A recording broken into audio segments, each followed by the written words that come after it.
അറബിയ. ഇന്ന് ഞാൻ നിങ്ങളുടെ മുമ്പിൽ നിൽക്കുന്നത് അറബി ഭാഷയുടെ പ്രാധാന്യം എന്ന വിഷയത്തെക്കുറിച്ച് സംസാരിക്കാനാണ്. ഡിസംബർ 18 അന്താരാഷ്ട്ര അറബിക് ദിനമായി ആചരിക്കുന്നു. അറേബ്യൻ ഭൂപ്രദേശത്ത് സംസാരിക്കുന്നതും സെമിറ്റിക് ഭാഷാ കുടുംബത്തിൽ പെടുന്നതുമായ ഒരു ഭാഷയാണ് അറബി ഭാഷ.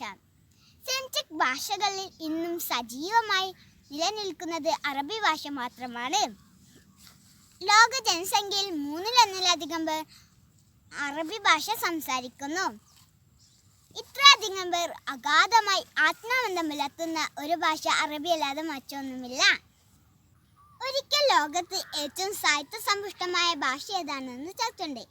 തീർച്ചയായും അവർ കണ്ടെത്തി അറബി ഭാഷയാണ് സാഹിത്യസമ്പുഷ്ടമായ ഭാഷ എന്ന്. 2ാം സ്ഥാനത്താണ് ഫ്രഞ്ച് ഭാഷ പോലും വരുന്നത്.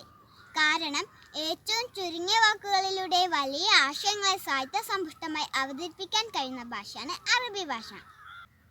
14 നൂറ്റാണ്ടുകൾക്ക് മുൻപേ സാഹിത്യത്തിന്റെ ഉന്നതിയിലെത്തിയ അറബി ഭാഷ അതിന്റെ ശുദ്ധിക്കോ തനിമക്കോ വ്യത്യാസമില്ലാതെ നിലനിൽക്കുന്നു. 26 രാഷ്ട്രങ്ങളുടെ ഔദ്യോഗിക ഭാഷയാണ് അറബി ഭാഷ.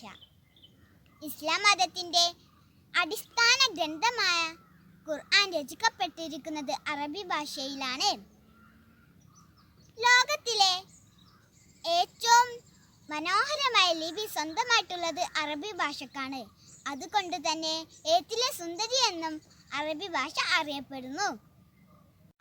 28 അക്ഷരങ്ങളുള്ള അറബി ഭാഷ വലത്തു നിന്ന് ഇടത്തോട്ടാണ് എഴുതുക.